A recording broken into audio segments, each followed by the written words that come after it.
Assalomu alaykum hurmatli kanalimiz foydalanuvchilari. Bugun sizlar bilan 6-dars davlat funksiyasi mavzusini o'rganamiz. Videorolikimiz oxirida esa 1-mavzudan 6-mavzugacha bo'lgan qismlardan tuzilgan test topshiriqlari bor. Ularni ham bajarib o'tishingiz zarur bo'ladi. Demak, darsimizni boshlaymiz. O'tgan mavzularimizda jamiyat nima, davlat nima, ular qanday paydo bo'ladi va boshqa shu kabi ma'lumotlarni o'rganganmiz. Bugun esa endi davlat funksiyasi nima, uni qanday turlari bor va boshqa shu kabi ma'lumotlarni o'rganamiz. Har bir davlat o'z oldiga ma'lum bir maqsad qo'yadi va o'z faoliyatining asosiy yo'nalishlarini belgilaydi. Bu yo'nalishlar esa uning eng asosiy vazifalaridan kelib chiqadi. Davlatning mavjudligi, uning zarurligi davlat funksiyalarida o'z aksini topadi. Va o'z navbatida davlat o'z faoliyati davomida bir qancha funksiyalarni amalga oshiradi. Davlat funksiyalari bu davlatning asosiy yo'nalishlari bo'lib, ularda davlatning ijtimoiy jihatlari ro'yobga chiqariladi. Davlat funksiyalari bilan bog'liq masalalarni o'rganish, uning mazmun mohiyati, jamiyatda tutgan o'rni va ijtimoiy vazifasini yanada chuqurroq anglab olishga xizmat qiladi. Har qanday davlatning mohiyati esa eng avvalo uning faoliyatida, funksiyalarida namoyon bo'ladi. Demak, yana takrorlayapman, davlatning mavjudligi, zarurligi uning funksiyalarida o'z aksini topadi. Davlat o'z faoliyatida bir qancha funksiyalarni amalga oshiradi. Bu funksiyalarni mamlakat ichkarisida yoki tashqarisida amalga oshirilishiga qarab, tashqi va ichki funksiyalarga bo'lishimiz mumkin.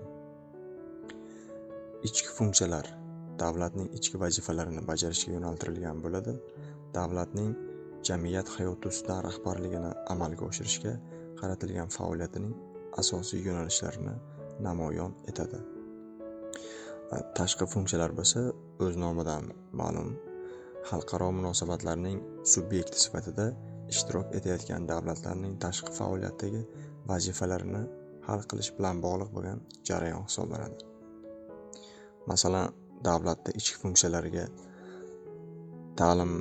sifatli ta'limni ta'minlash, sog'liqni saqlash, ekologiyani asrash va boshqa shu kabi ichki ishlar kirsa, tashqi funksiyalar esa diplomatik munosabatlar, xalqaro savdo, madaniy aloqalar va boshqa shu kabi xalqaro aloqalarni o'z ichiga oladi.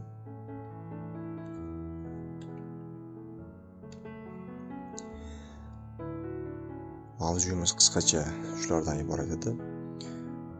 Mavzuni yakunlaganingizdan so'ng albatta uyda o'zingiz ham bir necha marta ushbu mavzuni va qolgan o'tilgan mavzularni ham yaxshilab takrorlab qo'yishlikka tavsiya etaman. Endi esa daftar va ruchkalaringizni tayyorlab, 1-mavzudan 6-mavzugacha bo'lgan qismlardan tayyorlangan test topshirig'ini bajarishingiz zarur. Test topshiriqlarini bajarib bo'lganingizdan so'ng eng oxirida kalitlari bor. O'sha kalitlarga qarab o'zingiz yechgan javoblaringizni solishtirib olishingiz mumkin.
Agar testni bajarib bo'lgan bo'lsangiz, mana kalitlari taqdim etilyapti.